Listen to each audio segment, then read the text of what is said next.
What's up, Sales Lab folks? Today we're back for our Masterclass. And if you've been following along all week, we've been discussing email outreach. Now, if you're a sales rep out there that is trying to leverage email and not seeing results, this session is for you. So stay tuned.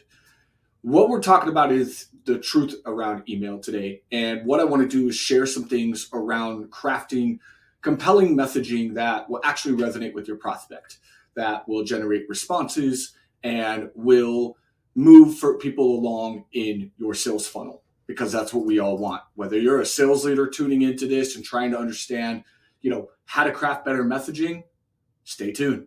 This is what we're diving into. So to kick this thing off, it's all about value. It's about what's in it for the reader. You are disrupting their inbox. You are coming in with other SDRs, account executives that are also trying to pitch their service or product to this prospect, right? And so it can get noisy, and you have to put yourself in the shoes of your prospect. Now, we've talked about 3x3 research, all these things, but let's be real, that's not going to get you to President's Club, right? Those are just skills and different formulas and different techniques to improve your results. But what we're going to talk about is crafting this compelling messaging that actually resonates with your readers. And so what is the power of empathetic sales messaging, right? When you are reaching out, you need to be focused on the buyer persona that you're reaching out to. How do you help them, right? Forget pitching, forget crafting this buzzword email that is so exciting, right? Nobody gives a shit. What they care about is, can you show me that you know me, that you understand my world, and that maybe your product might make sense for me, right? What is it that has you reaching out to my inbox and saying, hey, you need to see this product and we can help you fix your problems. And so when you shift your email outreach from trying to secure a meeting to genuinely assisting the buyer persona that you reach out to, you start to see those responses and those conversations come through. You start cultivating trust. You establish credibility by leveraging stories within your emails, and you address objections, call them out ahead of time, right? Most of you are sitting here writing 1, 2, maybe 4 emails max. Build an 8 to 10 sequence that takes them on a journey that you can, automate even. You can throw in personalization. It just comes down to the value and how can you help them. We were born to be problem solvers, and we've been turned into pitch givers, right? It's not necessary. Stop pitching. I like to say, if you're selling, you're doing it wrong. You need to lead with empathetic sales messaging. Put yourself in their shoes. Would you even read the email that you're getting, right? That's a great indication of, is this a good email or not? Would you read it? Would you respond? If it's got all this jargon and all this BS in there and all this pitching your services, it's not going to go anywhere. You're going to end up in spam like the others. An interesting gut-wrenching stat that I'd like to tell you about is, most see anywhere from 20 to 40% open rates. Now, if you're watching this and you're in SaaS sales, you're in the B2B tech sales world, you're reaching out to sales leaders and SDRs, like those people, sure, you can push a 60% to 80% open rate. But when you're tuning into this channel, trying to understand, hey, I don't call that stuff. I'm reaching out to, small businesses, mid-market companies, enterprise companies, and these people could care less, right? That's what this session is about. And what I want to talk about is you need to bring them value. You need to show them that you know them and that you have a service or a solution that generally is something they should take a look at. So what are the principles to your messaging that you need to be focused on and looking at? Relevancy, credibility. What is your value prop like?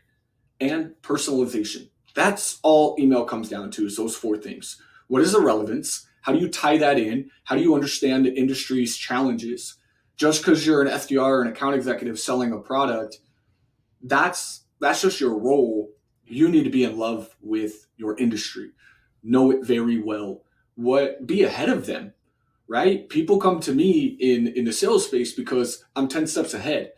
right? I already know some of this stuff. When they hit me up and when I can message a sales leader, they're like, holy crap, I had no idea. I can send them a couple tools that might, condense their tech stack that they don't even know about. And that's where I'm building trust and credibility and relevancy, because I'm speaking to what I know from the other 30 sales leaders I talk to every week when I'm cold calling or when I'm getting responses in my email. I know my space. Then you can bring in your credibility, right? You're talking about these conversations. Hey, do you know John over at XYZ? We were chopping it up the other day and he had told me, this is a pain right now. Where are you seeing that challenge in your pipeline? You're a VP, reaching out to a VP of marketing. Talk about another VP of marketing that you spoke to in the space, right? Maybe even a competitor close to them, so it kind of riles them up a little bit, right? And then your value prop, when you're putting that in your email, stop making it about you. Stop worrying about your positioning. Tie the value prop into their pain, right? I have a different value prop for every element of my business and every persona that I speak to, because it's about tying it back to them. Hey, I seen on your company's site your inbound demo form doesn't route to the calendar. What are you doing to address that? What we do here at SD Lab, right? And then I can tie my value prop into that and make it about them and their world, not we're the latest technology that helps bring in inbound leads and routes them to your account executive. And we do that by increasing revenue by 10x, right? That stuff doesn't matter. Everybody says that. Everybody's got those value props. If you want to be different in your emails, bring a real value prop and tie it to your service or your product. And then, of course, personalization. We are talking about making it about your customer. Tie all of that in, right? When you hit those 4 elements, you're going to see a lot more responses come through your inbox. Here's a couple examples that you can look at that are from the SD side that I crafted that you could take a look at. You've got how to bring in relevance, a value prop, personalization, and credibility. So you can take these, bring them and expand on them however you want. But this is how you would craft that messaging if you're trying to see how you would position these things. Now, when you're crafting your high conversion emails, it comes down to a couple things: your subject line, your opening line, your body, and your call to action, right? For subject line, we talked about this. Benefit plus personalization is one that I use. You can do ADA, PAS, a 3-word subject line. Those are a couple examples you can look at. What's your opening line? Again, make it about them. Don't put I statements. Don't put we statements. And realistically, just tell them why you're reaching out, right? Hey, John, seen this, made me think you're doing this. I'm seeking to understand where you are. Have you looked at this, right? Tie that immediately in, or drop a bomb stat on them that gets them to think differently, right? Did you know the average open rate in the B2B space is 40%? For an example, right? How are you breaking those standards or underachieving those metrics? That will poke the bear and get them to be like, and question things and be open to moving further in your funnel and taking action to your problem. Your body, again, you can use before, after, bridge methodology, address the pain points, right? Show them in this email what you're trying to convey and what you're trying to reach out for. And in that body, it can have a couple different things. You could just be sharing resources with them as the 4th email of your sequence. You could be tying that in as your first touch and really pitching in that body. Hey, are you thinking about this? Hey, are you aware of this? What are you doing to attack this problem, right? Things like that. And then your call to action has to be very specific. And you don't have to end every email in asking for a meeting. Just stop. Can you imagine getting 8 emails over, let's say, a 21-day period, and every single one was asking for 30 minutes on your calendar? It doesn't work that way. Have a conversation, leverage responses. Your emails need to be generating responses. Whether that's positive, negative, that's for another episode.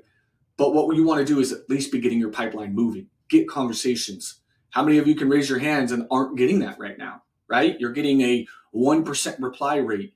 You're getting under that. You're not seeing, these big wins. Look at your messaging. Look at your call to action.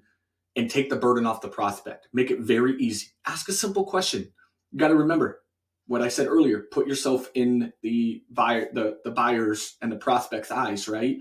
I'm on the go. I'm jumping between calls. I open up my email. I look at that email that might, had a great subject line. I open it and I read it.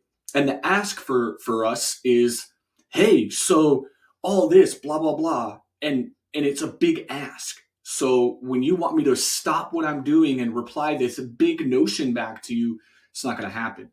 Be bite-sized. What are things that are yes, no, just a simple question, a simple flyby that doesn't take much, right? That's what you want to be doing in your email. Bite-sized information gets them to respond, and then you should be cold calling, getting on the phones, talking to the DMs, right, of social to drive the more meat and the potatoes there. So here's a couple examples you can use for some subject lines. We'll go through these. You can stop here if you're watching this and capture these. Next steps to improve your sales process. Exclusive offer. How company can benefit from our latest features. Some that you'll commonly see in the inbox, right? Here's ones that add a little bit more oomph that are a little lengthy. So you could chop these up. Of course, these are not templates to just run with and take. They're just ideas. I hope they inspire you to create your own. Hey, John, I hope you found our last conversation on insightful. That might be a follow-up after a demo if you're an account executive, right? Maybe follow up like that. They know exactly what to get out of that email. Hey, John, congrats on your company's recent expansion into the European market. Hey, John, our mutual connection, blank, mentioned your success in sales leadership. Things like that make sense when they're scrubbing and analyzing their inbox, okay? These are a couple ways to look at the body. You can go through these, pause here, take a look. We're going to move pretty quickly here. Some call to actions for you, and then how you would bring it all together. Boost your sales productivity with this secret weapon. Hey, John, I noticed you recently shared an article about improving sales efficiency. Many sales teams in the space find the challenge of blank.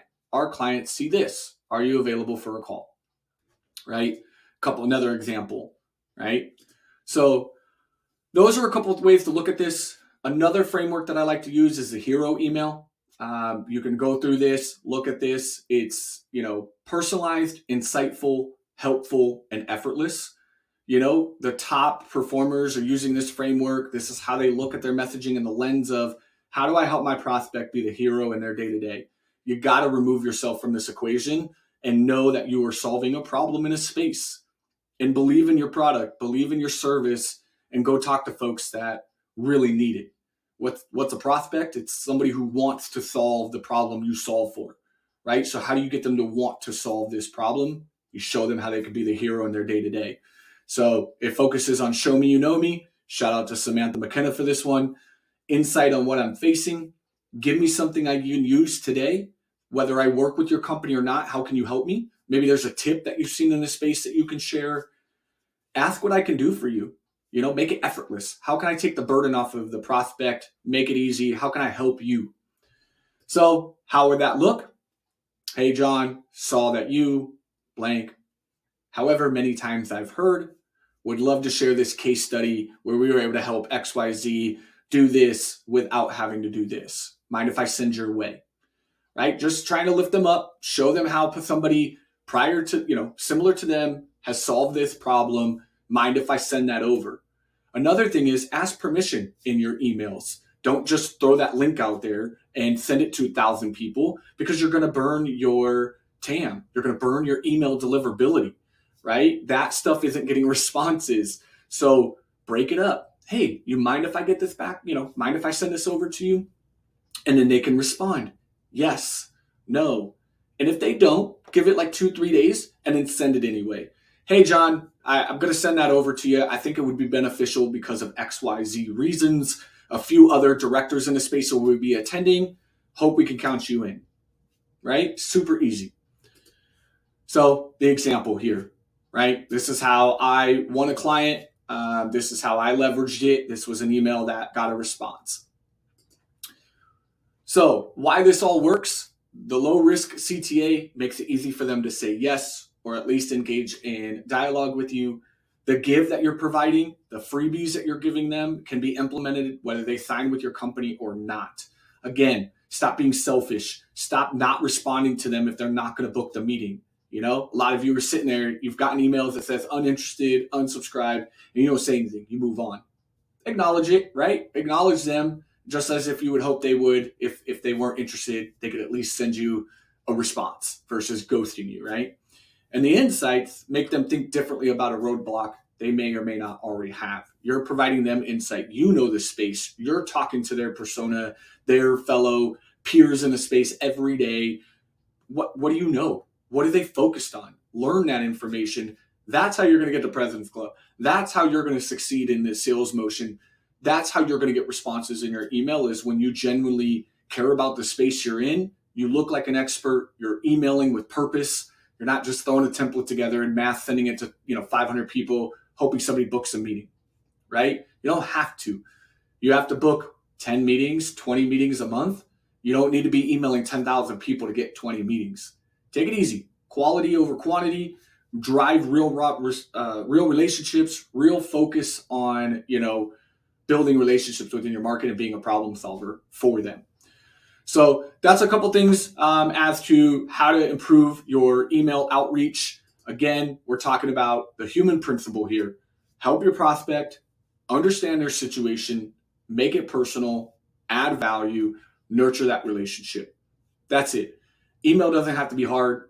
Look at your email deliverability. Make sure you're landing in the inbox as you're sending these messages. Reach out to your sales leader. Make sure that those things are in check, because you could send all the best emails in the world, but if they ain't landing in that inbox, you're already screwed. Say hello to the PIP coming next month when you don't hit your number, right? So that infrastructure is important. And then apply this principle. In every message, just try to write to the persona. And if you can personalize, because you have a presence with this person on social, there you could see they have a very active platform to get content from. Leverage that, of course. But if you don't, focus on the persona, focus on the problems they have every day, and where does your solution actually help them? Why are you a need and not a nice to have? That's what you want to focus on in your messaging, and you want to push them to make decisions to fix those problems. I hope you enjoyed this episode. A little long-winded today, a lot of material. If you have any questions, you want to know how to craft better emails, get your reply rates up to that 5% plus mark, get your open rates around that 40 to 50% mark, you know where to find me. But until then, start crafting messaging that makes sense for your prospects, help them solve their problems, help make them be the hero in their day-to-day. And I'll catch you next week for our next topic. Have a good one.